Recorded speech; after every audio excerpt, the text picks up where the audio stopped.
मात्र 5 वर्ष में बाबा साहब अंबेडकर, सरदार पटेल का सपना साकार हो सकता है। मात्र 5 वर्ष में गुरु गोलवलकर जी और पूज्य डॉक्टर हेडगेवार जी का सपना साकार हो सकता है। मात्र 5 वर्ष में वीर सावरकर जी का सपना साकार हो सकता है। सरदार पटेल का भी सपना साकार हो सकता है। बस करना ये पड़ेगा, नियम कानून बदलना पड़ेगा।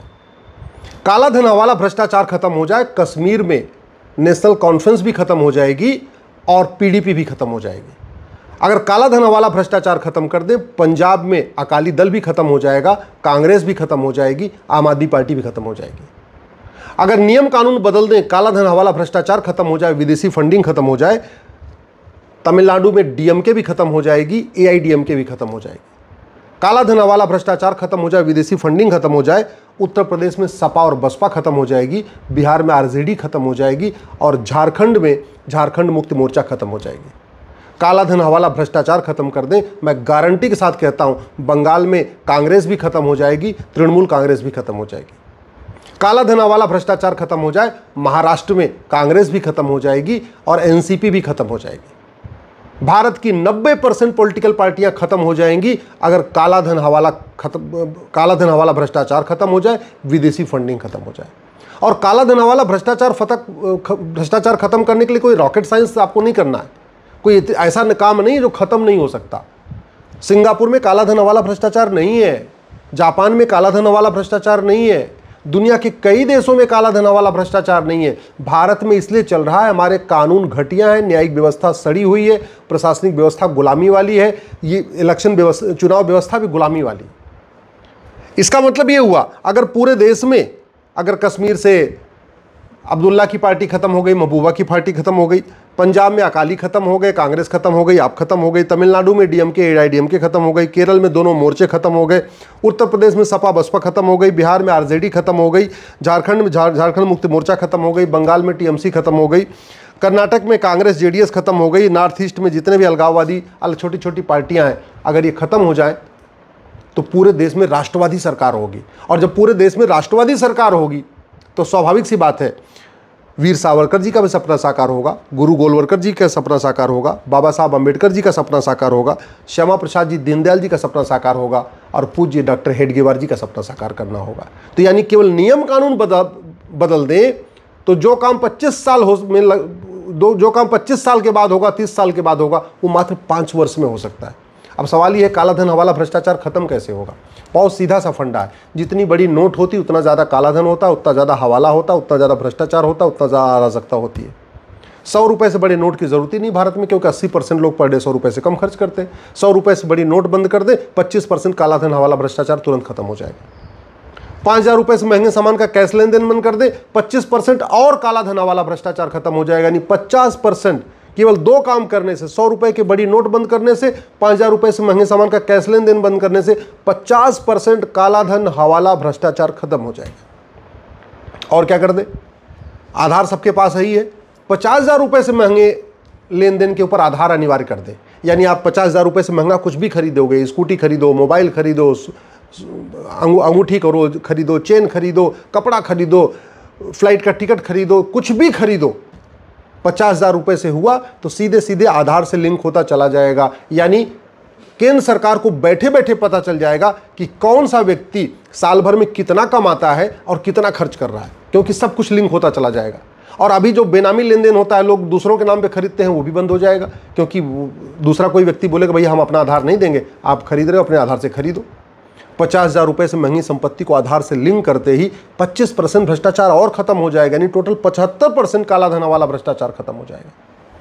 और एक कानून बना दें, भ्रष्टाचार को राष्ट्र की सुरक्षा के लिए खतरा घोषित कर दें, भ्रष्टाचार को देशद्रोह घोषित कर दें, भ्रष्टाचार को हमारी संप्रभुता के लिए खतरा घोषित कर दें, भ्रष्टाचार को देश की एकता अखंडता के लिए खतरा घोषित कर दें और भ्रष्टाचारियों की 100% प्रॉपर्टी जब्त करने, नागरिकता खत्म करने और फांसी देने के लिए कानून बना दे। मैं गारंटी के साथ कहता हूं 100% भ्रष्टाचार खत्म हो जाएगा। जैसे जापान में भ्रष्टाचार 0 है, सिंगापुर में भ्रष्टाचार 0 है, डेनमार्क में भ्रष्टाचार 0 है, न्यूजीलैंड में भ्रष्टाचार 0 है, अमेरिका में बहुत कम भ्रष्टाचार है, ऐसे ही भारत में भी रामराज्य आ जाएगा, भारत में सतयुग आ जाएगा।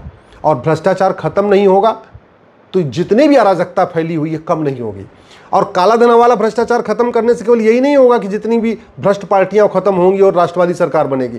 काला धन वाला भ्रष्टाचार खत्म करने से लफ्ज़ियात खत्म हो जाएगा, क्योंकि लफ्ज़ियात की फंडिंग काला धन वाला भ्रष्टाचार से ही होती है। धर्मांतरण की फंडिंग काला धन वाला भ्रष्टाचार से होती है। लैंड जिहाद की फंडिंग काला धन वाला भ्रष्टाचार से होती है। ड्रग का पूरा कारोबार काला धन हवाला के जरिए होता है। जो भारत में अलग अलग जगहों पे धर्मांतरण का खेल चल रहा है, इसकी पूरी फंडिंग काला धन हवाला भ्रष्टाचार से होती है। काला धन हवाला भ्रष्टाचार खत्म हो जाए तो लफ्ज़ जिहाद भी खत्म, धर्मांतरण भी खत्म, लैंड जिहाद भी खत्म, ड्रग जिहाद भी खत्म, घुसपैठ भी खत्म। इसका मतलब ये हुआ सारी भ्रष्ट पार्टियां खत्म होंगी, पूरे देश में राष्ट्रवादी सरकार होगी और भारत के जो सबसे बड़े खतरे हैं, जिसके वजह से भारत की डेमोग्राफी तेजी के साथ बदल रही है, वो समस्या भी खत्म हो जाएगी। इसलिए मैं आपसे हाथ जोड़ के निवेदन कर रहा हूं, अपने सांसद से जाके बात करिए। ये काम राज्य स्तर का नहीं है। ये जो मैं कानून बनाने की बात कर रहा हूँ, 100 रुपये से बड़ी नोट बंद करने की बात कर रहा हूँ, ये केंद्र स्तर पे ही होगा, सेंट्रल लेवल पे ही होगा।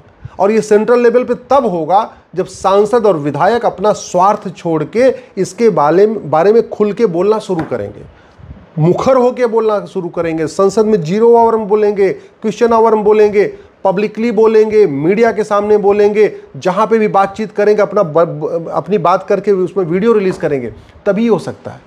और अगर ये काम अभी नहीं हुआ तो कभी नहीं होगा।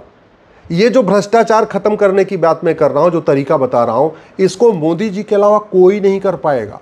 इसलिए मैं कहता हूं अभी समय है, अभी मौका है, आवाज उठाइए, सांसद विधायक से मिलिए और मिल करके उनसे भ्रष्टाचारियों को फांसी देने, नागरिकता खत्म करने और उनकी 100% प्रॉपर्टी जब्त करने के लिए कानून बनाने की मांग करिए। भ्रष्टाचार, झूठ को गंभीर अपराध घोषित करने के लिए कानून बनाने की मांग करिए। अभी मोदी जी हैं, बन जाएगा। अपने सांसद से मिलिए, उनको कहिए आवाज़ उठाएं। अभी अगर मोदी जी चाहेंगे तो 100 रुपये से बड़ी नोट बंद कर देंगे। मोदी जी ही 5,000 रुपये से महंगे सामान का कैश लेन देन बंद कर सकते हैं। मोदी जी ही प्रॉपर्टी को आधार से लिंक कर सकते हैं। मोदी जी ही झूठ को गंभीर अपराध घोषित कर सकते हैं। मोदी जी ही नार्को पॉलीग्राफ ब्रेन मैपिंग कानून बनवा सकते हैं। मोदी जी ही भ्रष्टाचारियों को फांसी देने के लिए कानून बनवा सकते हैं। कोई और नहीं बनाएगा। आप अगर सोच रहे हैं कि नहीं वो आएंगे बाद वाले बनाएंगे, वो नहीं होगा। और अगर भ्रष्टाचार खत्म नहीं हुआ तो हम खत्म हो जाएंगे।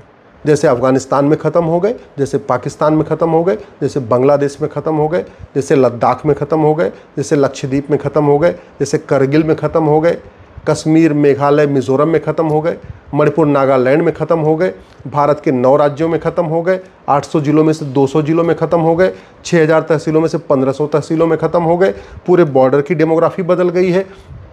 अगर हमने भ्रष्टाचार को जड़ से ख़त्म नहीं किया तो याद रखिए, ये तू मैं आरोप प्रत्यारोप, नूरा कुश्ती, बतौलेबाजी जो चल रही है ना, ये ज़्यादा से ज़्यादा 10-15 साल और चलेगी, ज़्यादा से ज़्यादा 20 साल और चलेगी। इसलिए कह रहा हूँ वो गलती मत करिए। हमारे पूर्वजों ने जो गलती किया, वो दल गुलामी करते रहे, राजाओं की गुलामी करते रहे, खुल के बोले नहीं। और नतीजा क्या हुआ? नतीजा ये हुआ पूरा ख़त्म होते गए। 1947 में अगर सब लोग खुल के सड़क पे आ गए होते कि देश का विभाजन नहीं होगा और होगा तो ठीक से होगा, आर पार होगा, तो ठीक से विभाजन हुआ होता तो एक बार चलो विभाजन हो ही गया था तो कम से कम हिंदू इधर आ गए होते, जो बेचारे वहाँ तड़प के कश्मीर, वहाँ पाकिस्तान में मर रहे। अगर ठीक से विभाजन हो गया होता तो जो बांग्लादेश में आज हिंदू मर रहे हैं वो इधर आ गए होते, सुरक्षित होते ना। आज पाकिस्तान के हिंदुओं के साथ जो हो रहा है उसके लिए हमारे नीति नियंता उसके लिए जिम्मेदार हैं। वो लोग जिम्मेदार हैं जिन्होंने इस घटिया तरीके से विभाजन कराया। आज बांग्लादेश में जो हिंदू मर रहे हैं उसके लिए वो लोग जिम्मेदार हैं जिन्होंने इस घटिया तरीके से विभाजन कराया। देश का बंटवारा भी हो गया और ठीक से विभाजन भी नहीं हुआ। बाबा साहब अम्बेडकर कहते थे विभाजन जो हो रहा है ये गलत तरीके से हो रहा है। इस विभाजन को मैं तब मानूंगा जब 100% हिंदू इधर हो जाएंगे और 100% गैर हिंदू उधर हो जाएंगे। ये बाबा साहब अम्बेडकर ने कहा था। लेकिन चलो ठीक है, उस समय जो हुआ सो हुआ, लेकिन उसका परिणाम भुगत रहे हम ना। उसका परिणाम पाकिस्तान के हिंदू भुगत रहे, उसका परिणाम बांग्लादेश के हिंदू भुगत रहे, और जो गलत तरीके से विभाजन हुआ उसका परिणाम भारत के हिंदू भी भुगत रहे। चाहे वो कन्हैया लाल भुगते, चाहे वो श्रद्धा भुगती, या उमेश कोल्हे भुगते, या कमलेश तिवारी भुगते हैं, जो लोग भुगत रहे हैं वो उसी गलत विभाजन का परिणाम भुगत रहे हैं। इसलिए कह रहा हूँ आवाज़ उठाइए, भ्रष्टाचार के खिलाफ आवाज़ उठाइए। और मैंने आपको तरीका बता दिया, सांसद से मिलिए, उनको विवश करिए कि वो संसद में आवाज़ उठाएं।